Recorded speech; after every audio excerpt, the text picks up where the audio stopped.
Oh, by the way, something I really okay. So I discovered this, right? I've known about this for a while. Keka and Fuyua, thank you for the follow.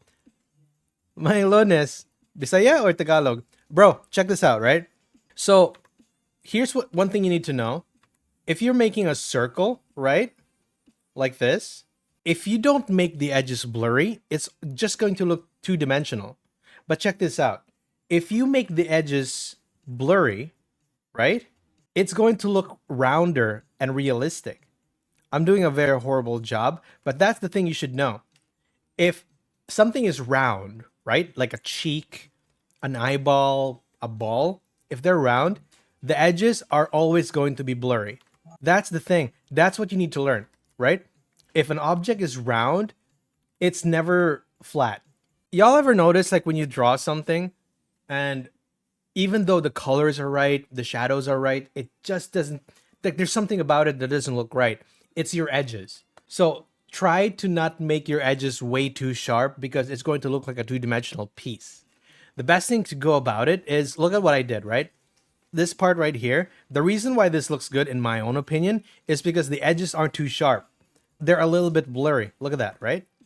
In places where I want people to focus on, like the hand, now that's when you should sharpen it. Dude, it's crazy. And when I discovered that, I was like, holy I should have done this a long time ago. Because I saw it like in the let me find it. Edges blur. Let me find it if I can see that video. I think this is it. No, one sec. It was a really good video too. Hold on. Blur edges while painting round. I'll find it eventually, but let's watch it. Into the Spider-Verse. When you actually have edges that are blurry, it makes your eye rest because our eyes automatically follow a sharp edge. Does that make sense? So you only sharpen places where you want people to focus on. Because if you don't do that, your eyes are just going to focus on everything and it's going to be very, very messy. The best painters in the world, their edges are soft in places where it needs to be soft and sharp in places where it needs to be sharp. That's why when you look at old paintings of like John Singer Sargent, for example, the eyes are really sharp, but the edges are very soft. Let me find an example for you guys. Let's do a deep dive, right? John Singer. This painting, for example, right? Notice how like the edges in places where he doesn't want people to focus on aren't very sharp. Like look at the hair. He didn't give him Goku hair. But in places where he wants people to focus on, it's extremely sharp. Look at how sharp the eyebrow is. Notice that? It's very subtle, but immediately your eyes get drawn into the eye. Look at how sharp the eye folds are. But if you look at the side, for example, the hair, it's the mustache, it barely looks like a mustache. But look at how sharp this spot right here. And look at how it's less sharp around the ear. But in this spot right here, it's so sharp. The sides of the nose is sharp. Look how sharp the cheek is. So immediately your eyes go towards that direction. Isn't that great? You can actually look at it in all of his paintings. Um, I don't think this is. He's such a master at like knowing what to make sharp and what not to make sharp. That he is a master of focus.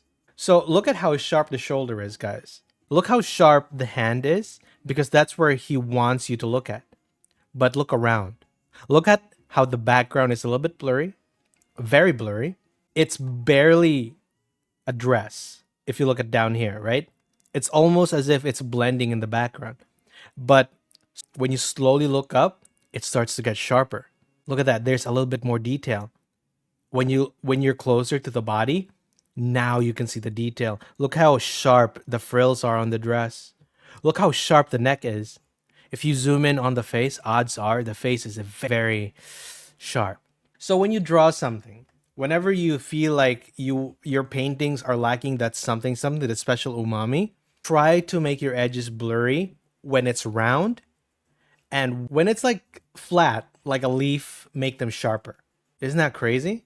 So I hope you guys like that lesson. I'm really that's what I've been doing in my paintings lately. I've been like trying to make the edges less sharp This is something I discovered and that got me like super excited.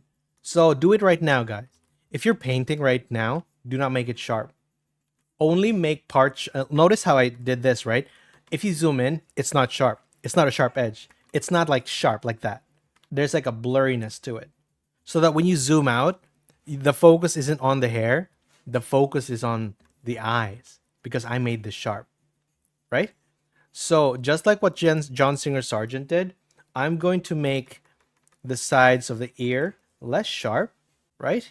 So that the attention isn't too much on it. It's a very, very simple principle. That this principle has been around for a very long time, but if applied correctly on your art, make certain parts of your drawing blurry and certain parts in focus. Your drawings are going to get more and more interesting. It's going to look more profesh. You know what I mean? So yeah, experiment on soft edges. For example, this is way too sharp. Let's soften this up just a little bit, just a hint.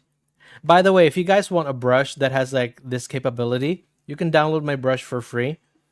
So you can try it yourself, this principle. And bro, this is a game changer.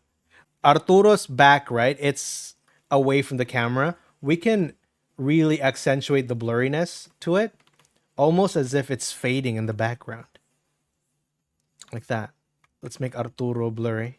Make the arm a little blurrier. And now that we made the back blurry, now there's focus on the eye. You see that? It's very subtle, but it's a powerful spell. Soft edging. Edge slowly. Okay? Practice your edging, guys. Practice your edging.